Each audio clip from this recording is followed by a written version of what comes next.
All right, let's do this. You've got that business idea that keeps you up at night, the one you've been sketching out on napkins. Today, we're going to make it real. We're breaking down exactly how to turn that dream into an official, legal, and protected Texas business.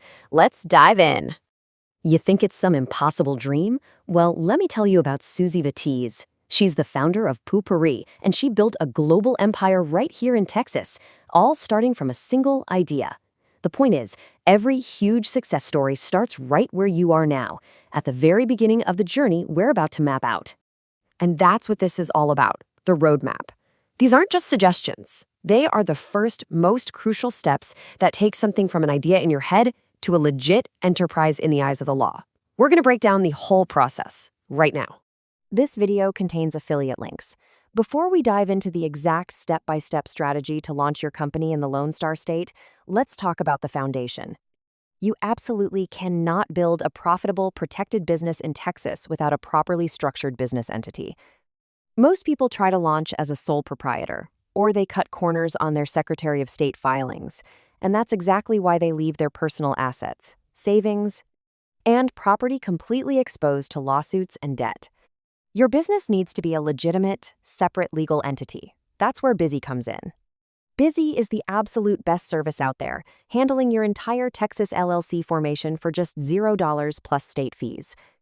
They take care of the heavy lifting for you, filing your certificate of formation, the Texas version of Articles of Organization, providing your legally required Texas registered agent service, securing your EIN, which you need to open a proper business bank account, and setting up your compliance alerts so you stay in perfect standing with the Texas Comptroller. They give you everything you need to establish that ironclad legal separation between you and your business. This is non-negotiable if you want to protect your wealth and scale safely in Texas. I've put a special link in the description below. Use my link to get your Texas LLC set up right through Busy today and unlock some exclusive discounts and perks. Get that handled first, and then let's get back to building the business. Okay, so first things first, and this is probably the biggest decision you're going to make right out of the gate, your business structure. This one choice affects literally everything. We're talking personal liability, your taxes, and even your ability to grow and get investors later on. It's the foundation for everything you build. You know, at its heart, the decision really comes down to this simple trade-off. Are you building for right now, prioritizing simplicity and easy maintenance to just get off the ground? Or are you already thinking 5-10 years down the road, planning for huge growth and trying to attract investors from day one? Let's see how that choice plays out. This little table really cuts right to the chase. Your eyes should go straight to that liability row. See that? As a sole proprietor, your personal stuff is on the line, but with an LLC or a corporation, you're protected. Then glance down at governance. A corporation has all these strict rules, board meetings and whatnot, while an LLC is way more chill. This is where you can start to feel which path is the right one for you. So, a sole proprietorship, that's basically the default setting. The minute you sell a product or offer a service, poof, you've got one. It's incredibly simple, no paperwork needed. But, and this is a huge but, there is zero liability protection. If your business gets sued, your personal savings, your car, your house, it could all be at risk. And that is exactly why the LLC is so darn popular. It gives you what's called a liability shield, which creates a wall between your business and your personal life. It offers that critical protection, but without all the heavy, complicated rules of a corporation. It's kind of the perfect middle ground for most small and medium-sized businesses. Then you've got the big leagues, the corporation. This is the structure you want if you're dreaming big, like you plan on raising money from venture capitalists or issuing stock. A C-Corp is the standard. Now, an S-Corp is just a special tax status you can choose. It lets the company's profits pass through directly to the owner's personal tax returns, which can be a pretty sweet tax advantage. Okay, deep breath. You've picked your structure. Now what? Well, now it's time to make it official. Let's walk through the actual step-by-step process of getting your business legally recognized by the great state of Texas. It really just boils down to these three main things. First, you need a name that's unique. You can't just copy someone else's. Second, you have to appoint something called a registered agent. And third, you'll file the big one, the certificate of formation. That's the piece of paper that officially creates your business. So what on earth is a registered agent? Think of them as your business's official point of contact for anything important and legal. They have to have a physical address in Texas, no P.O. boxes, and they need to be available during all business hours to accept legal papers or mail from the state. It's not optional, it's a mandatory requirement. And this always leads to the next question, which I hear all the time. Hey, can I just be my own registered agent and save a few bucks? Short answer, yes, you can. But oh man, you really need to think about the downsides. For starters, your home address is now public information for anyone to look up. You also have to be physically there, at that address, every single workday. And just imagine this, being served with a lawsuit in your driveway in front of your kids or at your shop in front of customers. It's not a good look. A professional service is pretty cheap and gives you privacy and peace of mind.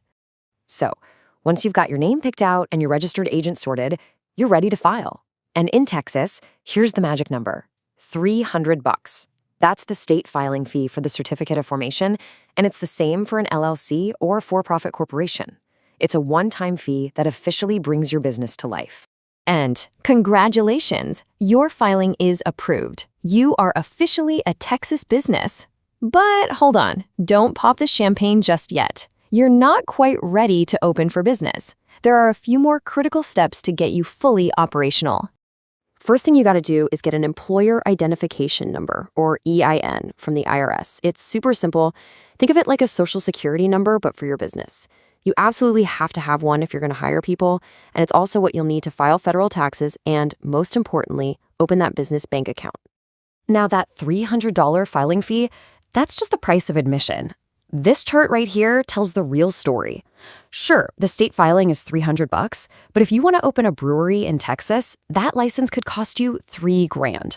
The takeaway here is crucial. You have to research every single permit and license your specific industry needs before you get started.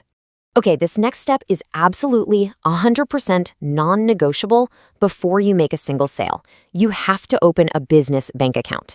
It's how you keep your personal and business money separate, which is key to protecting that liability shield we talked about. The bank is probably going to ask you for these 4 things, so have them ready. All right, you're registered, you've got your bank account, you're ready to roll. But the journey's not over. Now we've got to talk about the boring but essential stuff, staying legal and compliant year after year. Okay, listen up, because this is the one that trips up so many new business owners in Texas. It's the annual franchise tax report. Every single year, by May 15th, you have to file it. Now, here's the part people miss. Even if your revenue is low and you owe $0 in tax, you still have to file the report. If you don't, the state can put your business in bad standing, and that's a headache you do not want. So, let's put it all together. Here is your mandatory annual checklist. Think of it as your yearly to-do list to keep your business healthy. Number 1, file that franchise tax report by May 15th. Number 2, make sure you always have a valid registered agent. 3, keep an eye on all your industry licenses and renew them on time. And 4, if you move or make some other big change, tell the state about it. And really, that's it. From picking a structure to staying compliant, when you break it all down, the path is actually pretty clear, isn't it? The roadmap for building a real, legal, and protected business here in Texas is right in front of you. The opportunity is absolutely real. We've just handed you the map, showing you every turn from that first spark of an idea to an official up-and-running Texas business. So really, there's only one question left to ask. Now that you have the map, what are you going to build?